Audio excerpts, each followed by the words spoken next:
Retro. Hi, this is Vanessa Marshall, the voice of Hera Syndulla from Star Wars Rebels, wishing Jay and Dennis huge congratulations on 1,000 episodes of fully armed and operational podcasting on Podcast Stardust. Here's to many more missions. May the Force be with you always.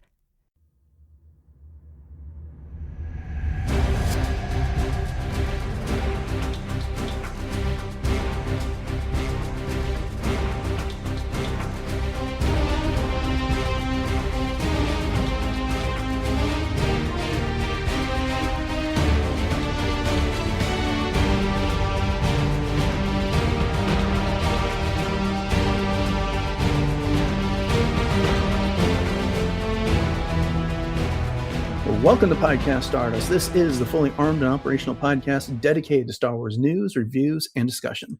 I'm Dennis Keithley. And I'm Jay Krebs. And we are kicking off a brand new week with another discussion of the Ninth Jedi. Before we get into that, Jay, you want to go ahead and remind everybody what our social media contacts are? Absolutely. We are on Facebook and Instagram at Podcast Stardust. Okay. The dish is aligned. The signal's boosted to maximum output. The shield is down. We are now broadcasting to the galaxy. And we are talking about episode 2 of the Ninth Jedi, which is called A Hidden Weapon, which is a very apropos title for this episode. So let's kick this off with some non-spoiler thoughts on this before we get into a bit more of the details. What did you think about this one, Jay? Well, I think it's setting up, obviously, so much for the rest of the season that we're going to see. And it continues to set up some questions for us that are very Ninth Jedi related as parallels to what we know in Star Wars, obviously, because there's just so many things. I mean, down to I have a bad feeling about this, and obviously this big weapon kind of thing, and but ultimately, I think it kind of makes us question what makes someone a Jedi when the Jedi Order is gone. So by the end, I think the question is answered with us or for us by it's a choice, so there's a lot of things that are surrounding that. And this was also giving me a lot of Rogue One vibes and a lot of other kind of pings of recognition, like I said, or parallels, if you will, from different areas of Star Wars. And it's intentionally, I think, setting up, like I said, a lot of what we're going to see later on in the season. And I think they're intentionally hiding some things so that they can do some reveals later on. So overall, it was a good episode. Some really great colorization of things. I loved the colors in this one, and the music, I noticed also very, very Rey's theme in a lot of sections. Did you notice that? If I did, it's been a few days since I watched it, between when we watched it and when we're recording this, so I don't recall the music, to be perfectly honest in this, but I'll have to listen for that the next time I watch this one again, because I mean, overall I'm enjoying this series. I said this last week when we talked about episode 1, and I still haven't. I'm being disciplined. I'm watching one episode per week, so that we can have these discussions without knowing all the answers and where things are going. Gives us an opportunity to try and wonder about some of the things that they're setting up and see if we can put together clues and that type of thing. And yeah, I'm enjoying this way more than I thought I was going to. And I hate to keep dumping on that episode from season 3 of Visions, that, from the Ninth Jedi, but after that, I just didn't have a whole lot of hope for this. And so far, 2 episodes in, I've been impressed with this. It's again, not my favorite Star Wars ever, but still, it's fun. It's enjoyable. It's very intriguing. I couldn't help. I wanted to subtitle this like, Star Wars Visions, The Lord of the Rings, A Hidden Weapon, because I got some very much Lord of the Ring vibes by some things that happened. I could see that in this episode here. But and I'm very clumsy in my non-spoiler review because there's certain aspects, obviously, of this that are, if I say anything, are going to be like giving stuff away. But yeah, it's funny that you say about, you hate dumping on the episode, because there's a lot of that preconceived notion kind of thing going on in this episode as well, with the view of the Jedi. So yeah. But it's Which you're not. I know. I get it. Right. But I do like the aspect. I mean, without spoiling anything, we've got Juro trying to, this is what he was doing in the first episode. He's trying to raise an army. He's trying to create resistance for Lord Nawaam, this warlord that's kind of working to take over the galaxy. So he's going around the galaxy and looking for support, trying to recruit people. And we saw that last week with when he went and talked to Dumbai, who was the ruler of Makoma Ko. And now he's kind of taking the next step by going to this other planet. And then, the subplot is this, what's going on with Lord Nawaam. And then you had Genoa, the last Sith, teasing things about Kara's father, Zhima, as well. And so a lot of interesting things that are, as you said, they're weaving together a lot of different plot points here and creating intrigue. They feels like they're starting to give us answers, and then they yank them right away from us in this episode too. That's a good way to put it. Much more eloquently than I was trying to state. So no, it was all good. All right. Well, we're about 5 minutes into this episode, so we're going to go ahead and switch over to a full spoiler discussion. And so I think it's safe to say that both Jay and I enjoyed it, recommend it, and you should go check it out. Okay. Well, with that, right off the top, one of the things we were talking about last week is that we believe that Margrave Juro was that Margrave was a title, and that was pretty much confirmed like right off the bat in this episode when they referred to him as the Margrave. So I think we can put that to rest. But then we get a classic Star Wars moment with Kara training with Sir Motes, and we're not necessarily going to go through this entire episode in chronological order. I'm just picking out some things that stood out to me here. And she's doing a whole lot better than Luke did when we got to see him do it in A New Hope. In fact, she's fighting two at a time. And then, but she seems to get a little bit frustrated, and it leads into this discussion about she's desperate to go find her dad, but Juro is cautioning her that they're going to need more people. And then like what's really bothering her comes up is that Jano had a red lightsaber, and how could that be? Because the only person that can make lightsabers is her father. And then we get a little bit of this universe's background on what the Sith and the Jedi were. And Juro talks about how there were these Sith that were out there and they had lightsabers. So this lightsaber that Jano could have been passed down by the Sith itself. It may not have been something that Zhima made for him.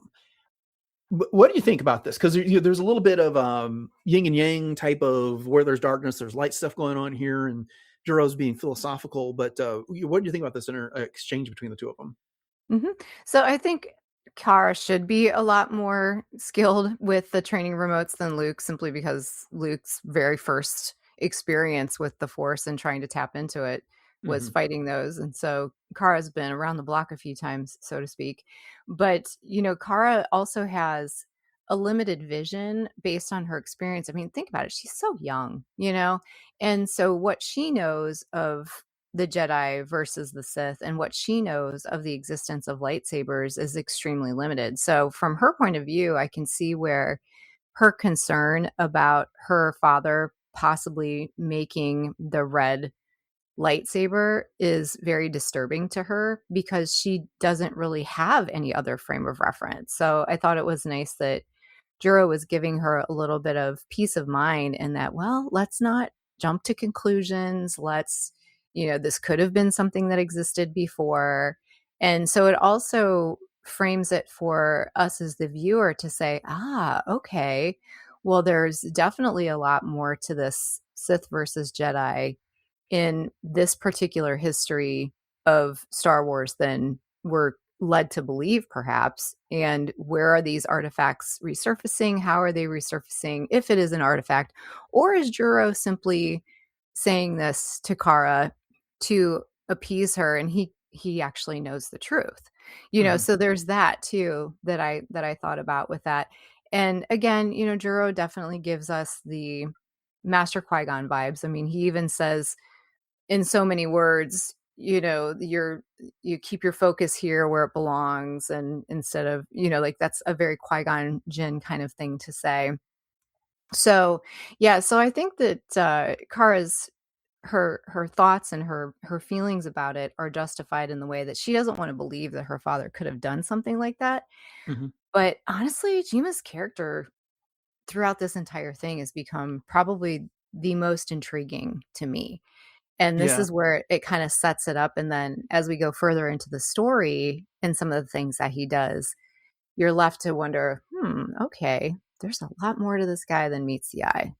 Yeah.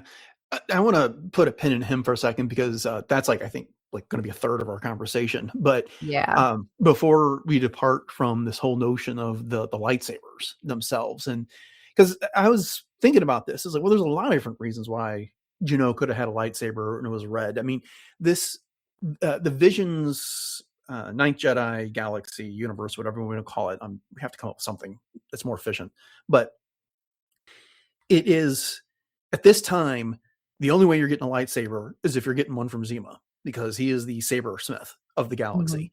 And so, okay, yeah, there's a possibility that while in captivity, he forged a lightsaber and it was given to Juno. And of course, Juno's a Sith, so the lightsaber turns out red. There is also the possibility that, those Sith came and raided the home. And who's to say they didn't just take lightsabers from Jima? So there's another possibility. And then this Mhm. third possibility is, as Juro explained, that this could be a legacy weapon, something that was handed down.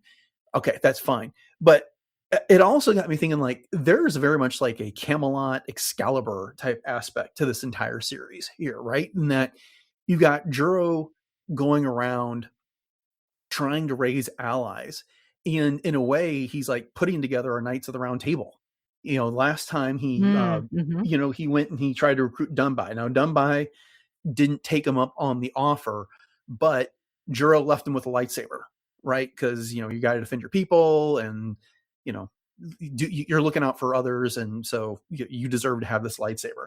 And later, to get towards the end of this episode, as part of the discussion, we've got this Quana character, which was a fellow student of Juro's and Jima's, and he didn't quite have the force connection they did. And so he wasn't able to evolve into a Jedi before their master got killed, which is a whole other thing we need to discuss. But he was interested in defending others for their sake, not necessarily for what it could do for them. And so Juro gives him a lightsaber. So he's kind of like distributing swords. I keep thinking of that bit from Monty Python and Search for Holy Grail, strange lady lying around lace distributing swords is no basis for a system of government. But the line, but this notion here that he's recruiting people and they're essentially his knights in a way. And I don't know that necessarily makes Juro King Arthur or anything, but I do see kind of a parallel with the way he's trying to assemble this resistance. And even when people aren't taking up on him, I still fully expect to see Dunbai show up again by the end of this series, wielding that lightsaber, bringing his forces to bear against Nawaam's in the end, and Mhm. whatever the confrontation is.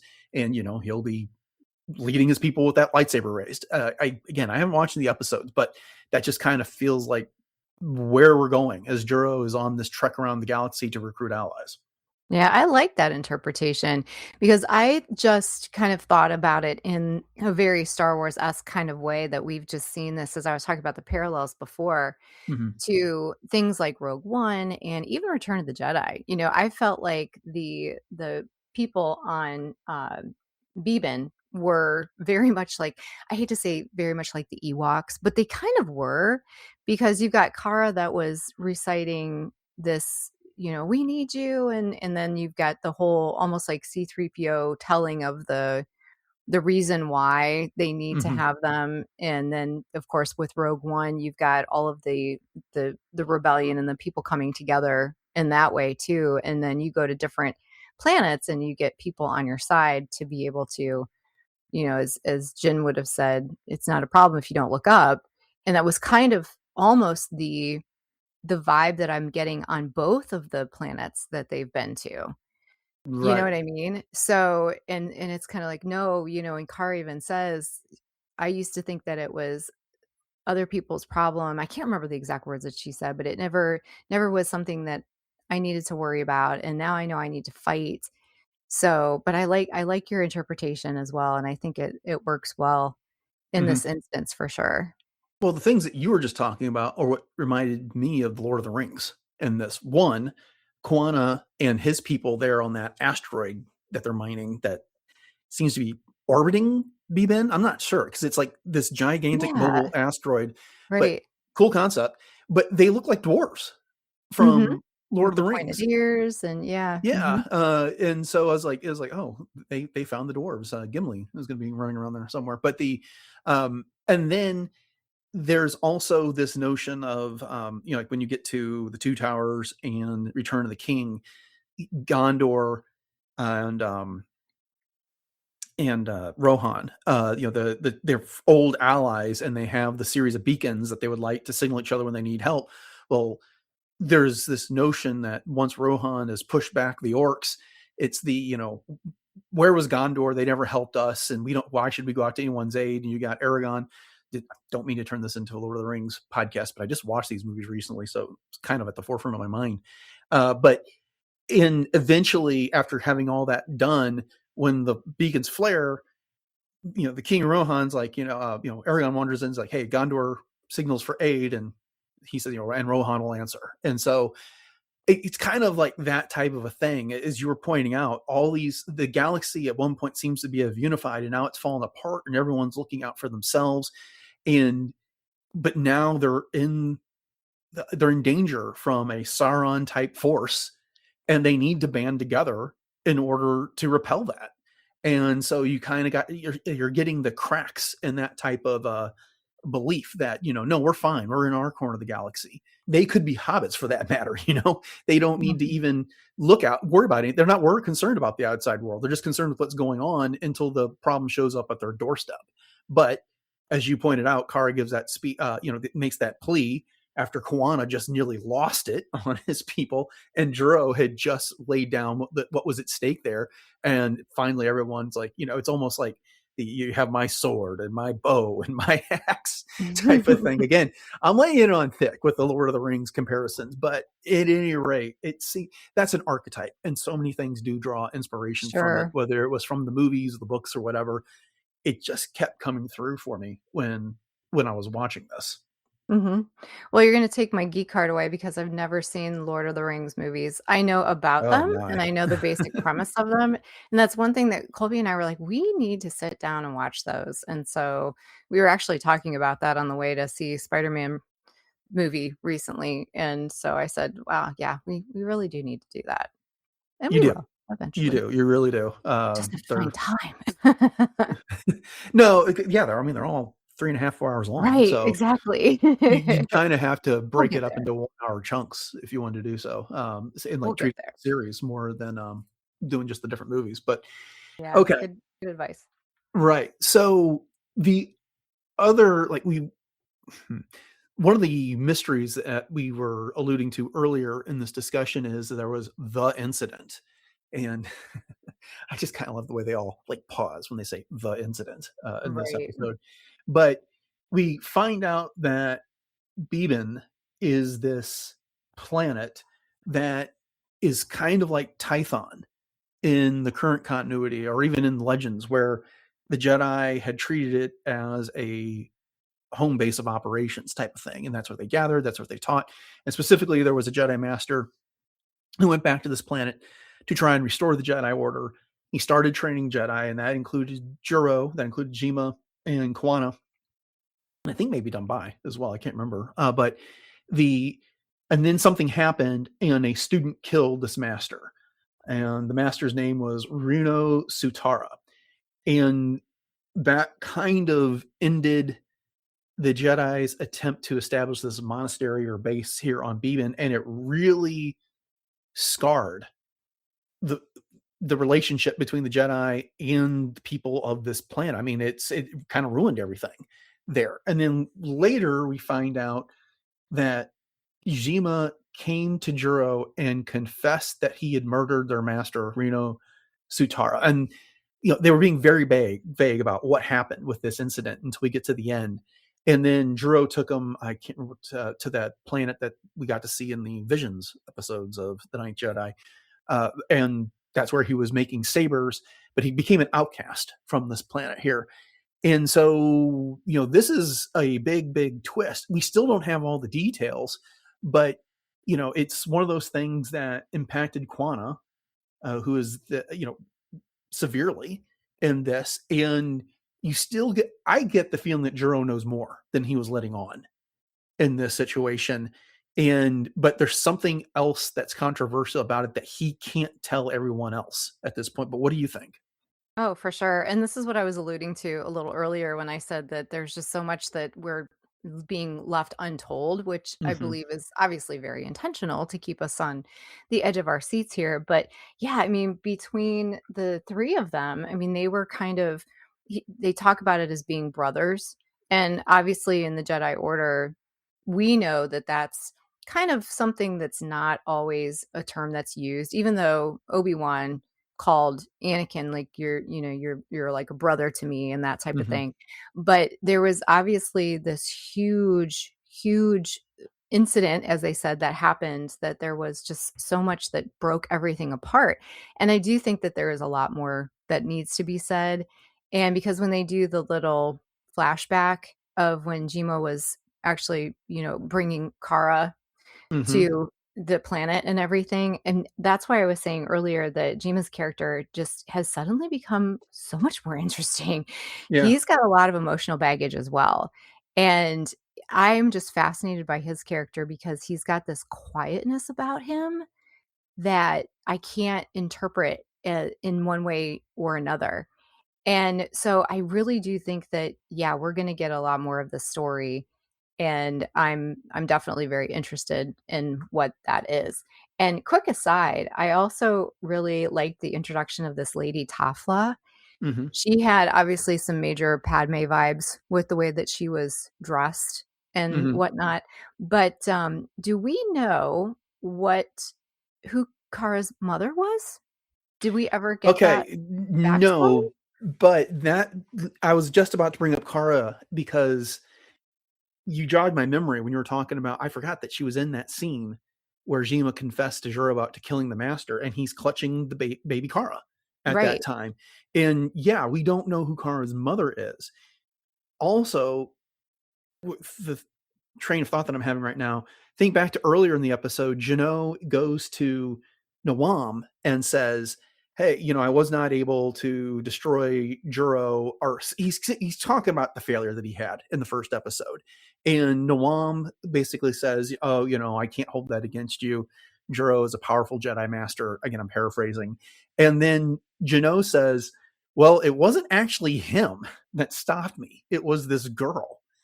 And I was like, oh my gosh, this is Rey from the Force Awakens vibes in this moment here. We got this girl that, now she's given a name, Lah Kara, and she's being claimed by Zima as a daughter, but suddenly we're getting these very familiar beats.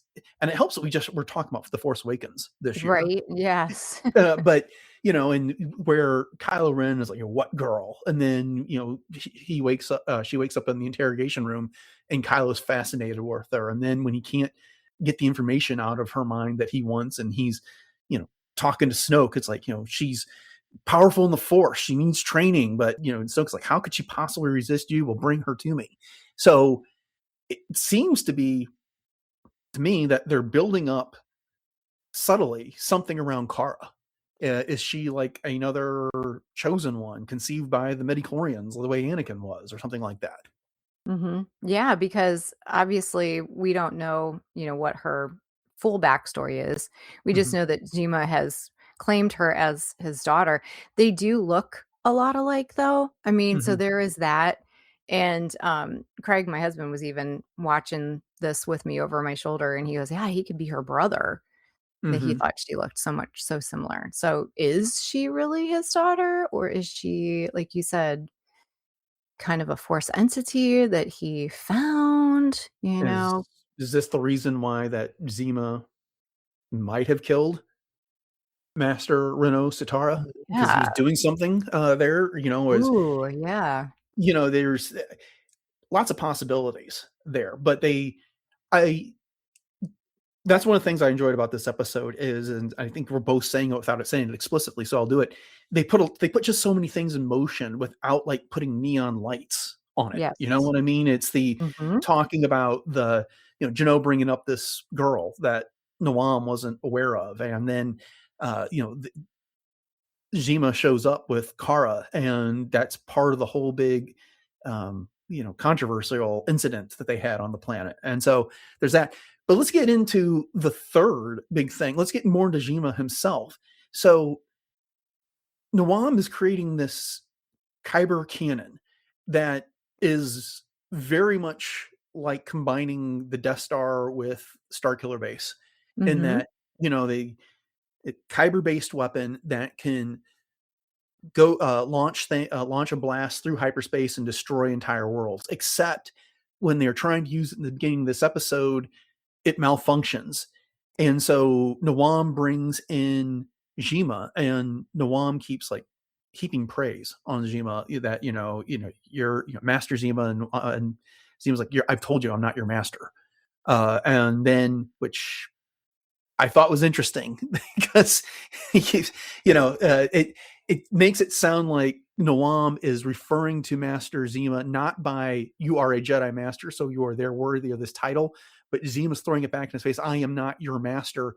Well, Nawaam seems to be trying to claim him as his master, and then he basically Nawaam gets Zhima to basically calibrate the Kyber crystals or tune them through the Force, and so things operate safely. And then at the end of the episode, Nawaam makes the speech to the galaxy that he's coming, and he, if you don't surrender, you're going to be destroyed.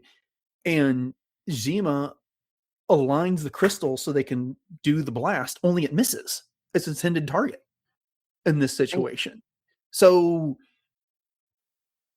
I don't have an answer to this, but do you have any idea what is going on with Zhima and Nawaam and this whole thing? Well, there's a few points that you make I definitely want to respond to, and a couple observations that I have for sure. So I think that it is really obvious in some ways that Nawam is kind of like Kylo Ren in that he's very powerful, but he's also very unfocused, although he thinks he is, and that he is just really wanting to learn from Jima, I think. And so that's why he was like with the whole master thing. And Zima's like, no, I'm putting you in your place, dude. Like, I am not your master. But I think Nawaam is wanting to learn from him, even if it's just through assimilation of observing what he is able to do and then taking that into his own toolbox, if you will. So I do think that he wants to emulate Jima in that way, and that he does respect him, obviously. But Jima he's so powerful. I mean, obviously, if he's able to realign these crystals and he's able to recalibrate it with the Force, he reminds me of Galen Urso with the Force, right? Because he's like helping to build the super weapon, but yet he is also able to not work with it, or on it, I should say, but work with it. And I like the idea that the Kyber crystals are really given more of I don't necessarily want to say a sentient kind of being essence, but they definitely respond. And you can tell that they were probably misaligned because they were resisting what was being done to them. And almost like, boy, this is a really bad idea. But, Jima's almost able to control them in a way that subdues them and realigns them and puts them to his bidding, sort of thing. So, and I think the reason that it misses is just to further highlight the idea that Nawaam is very raw in his power, that he's very unfocused with his power. And, he gives off this vibe, not of that I'm evil, but I want order, peace, and stability through domination, which is a very Palpatine kind of thing, right? Yeah. And also a very Thanos kind of thing is what I was thinking as well. So those were just a few of the observations that I had. See, I thought what had happened was Zima basically makes mention at the beginning of this episode that this weapon could destroy this planet. And so he, he walks up and he retunes, the crystals and kind of stabilizes things. And then when they're using the weapon again, this time he uses the force and kind of recalibrates them again. And then so the blast they successfully create a blast, but it misses the planet. And I think that's Zhima is the one who did that, which is that, he knew that Nawaam was going to fire this weapon. And so he tuned the crystals, but then he basically nudged the sight a little bit to the right, so that it wouldn't hit the target. And I can't help but wonder if he did that because he wants the galaxy to see this is what Nawaam's got, and so you all are going to need to band together and stand against him in this way. This is not an idle threat. Yeah, like a warning shot. And again, it's almost like Galen Erso putting the sabotage into the Death Star by the plans in that, he's helping with the weapon, but he's also helping to sabotage it at the same time. Right. Yeah. But back to Nawaam for a second. I liked your comparison of him to Kylo Ren. I was thinking more Anakin Skywalker with him, and specifically, the picnic scene from Attack of the Clones, where he and Padme were talking about how the galaxy should run. And Anakin was like, "Oh, the people should all get together, discuss the problem, decide what's best for the people." And then Padme responds is, "Well, that's exactly what we do. The problem is that people don't get along." And then Anakin says, "Well, they should be made to agree. And who's going to do it? You?" And he's like, and he's like, he's teasing her in that point. But I think there was some honesty to what Anakin was saying in that moment of the movie. And I kind of get the feeling that that's what's going on here, is that where Palpatine is out there saying we're going to bring peace and security to the galaxy, that's just what he's selling. What he really means is that I am going to rule the galaxy. The Sith are going to rule the galaxy, and we're going to have order, and you're all going to answer to me. The benefit to you all is that you're going to have peace. That's going to come at the expense of me mining your planets of all the resources, subjugating a bunch of you, but there's going to be order, and it's going to be in the best interest of everybody if we do it my way, because I'm going to get what I want. Whereas Nawaam doesn't seem kind of have that evil motive underneath it, which is, he is legitimately trying to bring order to the galaxy by wielding the biggest stick in the galaxy and basically telling, if you don't get in line, I'm going to use this against you. But he also has a lightsaber that glows blues when he uses it, which I don't know. It's interesting. I would think it would be more purple or something in that regard, because, somewhere between blue and red, because, subjugation isn't exactly, just even in the name of order and peace, isn't exactly the most light side ideal out there. Yeah, you're absolutely right. Especially like you said, if they are kind of going by the heart or the soul of the wielder. But, at the same time too, I do think that his intentions are pure, in that he didn't believe that he could be a Jedi, but yet here he is with the heart of one. And I think that that's the point, of a pure Jedi. Nawaam? Oh, no, not Nawaam. Sorry. I blinked for a second there. Yeah. You're talking about Quana. Yes, Quana. Yes. Okay. I was like, wait a second. These names are all getting like, wow. Yeah. Well, let's end the conversation, because we're about out of time here, but let's go ahead and end the conversation about Quana. I really like this character. I thought he was fun. I liked the camaraderie. Again, he very much struck me as the dwarf type from Lord of the Rings, especially when there was a whole bunch of them gathered in that central place and they're eating and drinking and carrying on and having fun.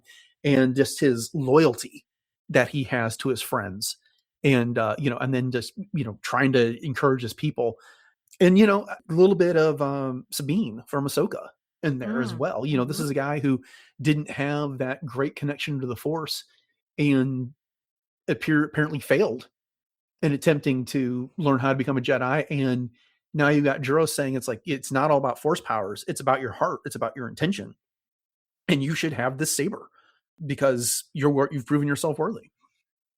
Yeah, and I do love that, because I think, again, it just comes down to, as I was saying at the very beginning, that what makes someone a Jedi when the Jedi Order is gone, and do you have to have the Force to be a Jedi?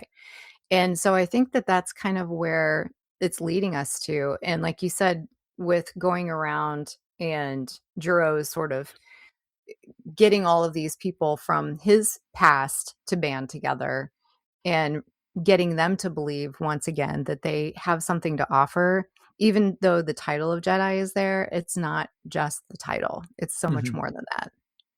Indeed. All right. Well, is there anything else you want to touch on before we wrap this up? I just really want to say that I love Holman. I just, for whatever reason, he's not had a huge part in either one of these two episodes. And I know last week we were talking about, who we liked and what characters and that type of thing. Holman is really giving me a lot of the combination between someone like Zeb, Chewbacca, and Porter Engle.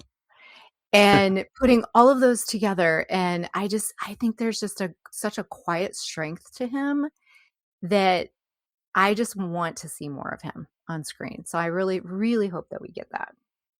Yeah, I agree. I like him as well. So, okay. Well, with that, we'll go ahead and call it an episode. Thank you for joining us for this discussion of the Ninth Jedi on Podcast Stardust. And if you did enjoy it, we hope you would consider subscribing to the podcast on your podcatcher of choice. There's so many out there, and we're pretty much available on all of them. And once you've done that, we really appreciate your 5-star ratings, reviews over on Apple Podcasts or wherever else that you are listening. They have comments, follows, likes, hearts, you name it. Those things just help the show get noticed. It also gives us some feedback, tells us that what it is that people are interested in. So we appreciate all those things. And Jay will give you an idea of where you can reach out to us here in just a bit. And I'd also like to remind you that you can find the entire back catalog of the show over on retrozap.com. All previous 1,071 episodes are there, as well as all the other shows that are on the podcast network. And with that said, Jay, you want to go ahead and remind everybody what those social media contacts are again and where else we can be found online? Absolutely. So we are very easily found on Facebook and Instagram at Podcast Stardust. So we like to keep it simple for you. And then we also have a lot of other places where you can find us as well. So if you're looking for places to listen to us, download the podcast, you can do so also on Spotify, Audible, as well as YouTube and YouTube Music. So over there, we don't have any video, just audio, but you can download all the shows and listen to them, subscribe, share those out with your friends, and also leave us some comments as well. And if you'd like to leave us further comments, you can do so at our email at podcaststardust@gmail.com. And if you have any questions you want to drop us, you can do it there as well. And if you'd like to support the show, you can do so by picking up some Podcast Stardust merch. We love you listen to us, but we also love to see our logo out in the wild. So if you hit up the link in our show notes, you can pick from 7 different show logo designs to sport on your favorite t-shirt, sweatshirt, coffee mug, home goods. They're always changing stuff up over there. So you just never know what you're going to find. All right. Upcoming on the show on Wednesday, it is the next entry in our The Force Awakens series, where we are breaking down the movie into 10-minute segments and discussing those over the course of an hour, hour and a half. We got a great guest this week, so make sure you come back for that. And then on Friday, we are wrapping up the week with some D23 news, and we had some big stuff already announced. Just pulling back the curtain, recording this on Saturday the 15th. And last night on Friday, we got the Ahsoka trailer and some stuff about Starfighter. So make sure you join us on Friday for our discussion of all that goodness. But until then, thanks for listening to episode 1072 of Podcast Stardust, everyone. Have a great week. And until next time, may the Force be